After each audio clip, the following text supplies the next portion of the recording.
Thank you very much, my colleague and friend, Honorable Babu Owino. Mine is to just add weight to what statement we have issued as Team Ground. And I want to be a little bit more assertive on matters life. You all know that we have had very many conflicting reports coming through on how many young people who are protesting in the streets were abducted, how many were killed, how many are still missing, how many cases have been processed by IPOA, and I'm sure you know that no agency is giving us information that is matching with the other. We have had engagement with Kenya National Commission on Human Rights, and we have their report here. And the report that this agency is giving us is that they have registered 61 people, young people who protested and died. And their bodies have been located in many mortuaries in this country, ranging from Narok, Nakuru, City Mortuary, Nairobi, Kakamega, Eldoret, Isebania, Thika, Nanyuki, Eldoret, Kapsabet, Rongo, Kasarani, Embu, Homa Bay, Kisumu, Nyeri PGH, Nyahururu Hospital, Bungoma County Hospital, Kakamega Hospital, Kitengela, Kenyatta National Hospital Mortuary, and Kiambu Uplands Funeral Home.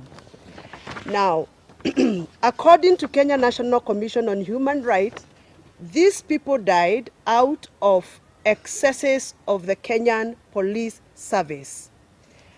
The IPOA, the statutory body that is supposed to be oversighting the activities of the Kenya National Police Service, have indicated that they have picked up their own investigations. And according to them, they only have registered 50 people who died, not 61 that we have received from Kenya National Commission on Human Rights.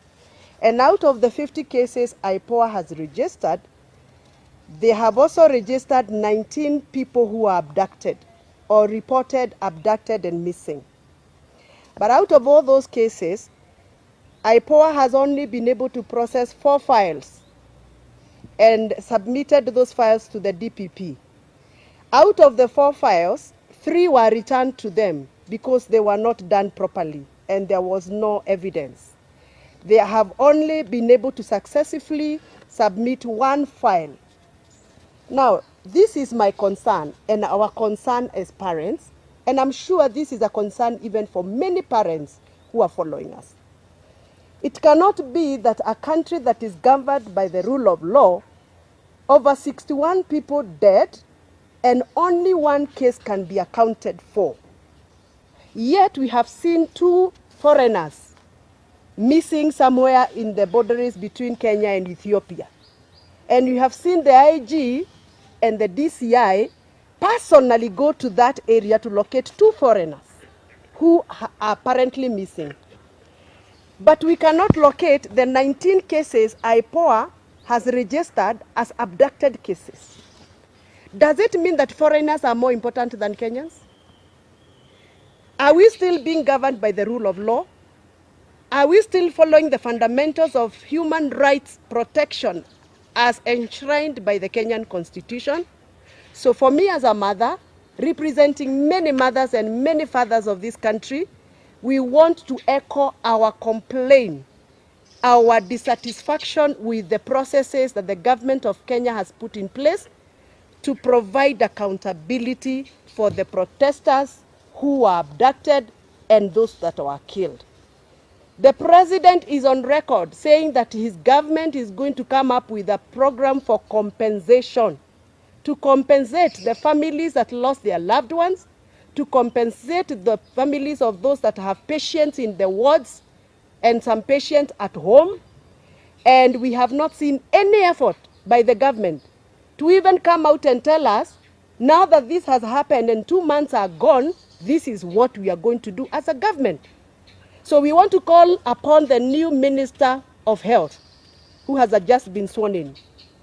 We want to call upon the Ministry of Interior Now that we have we have the cabinet minister already approved and vetted and sworn in, you must come out and tell Kenyans how you are going to start off the process of compensation, taking care of those that are still in hospitals, and making sure that their rights are not violated and their dignity has been upheld. On matters to do with education, funding for universities and colleges, I have received a lot of messages from the young people. They feel like the government of Kenya has abandoned the young people. There is no straight communication coming from the government on how the new funding model is going to salvage the lives of so many young people who are stranded in homes, expected to report to colleges and universities. We are requesting the government to come out very clearly and give out a clear guideline. We are only seeing some letters flying in the social media, but nobody is doing a presser like this to address this issue and explain to the young people.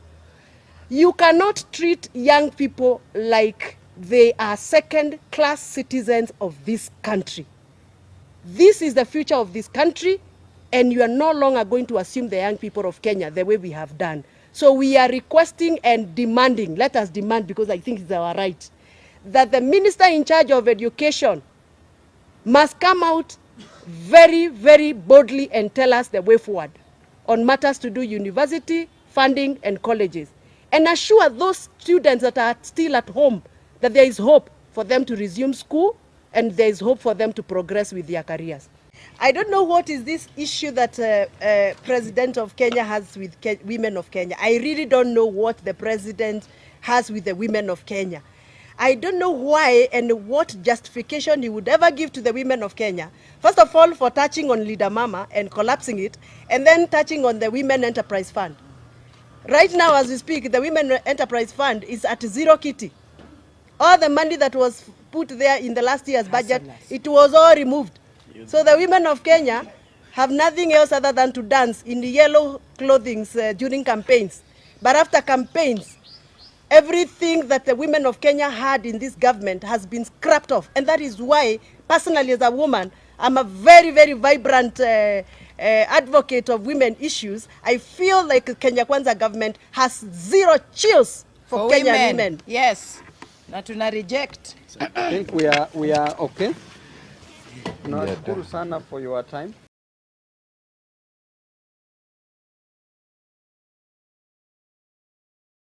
I never saw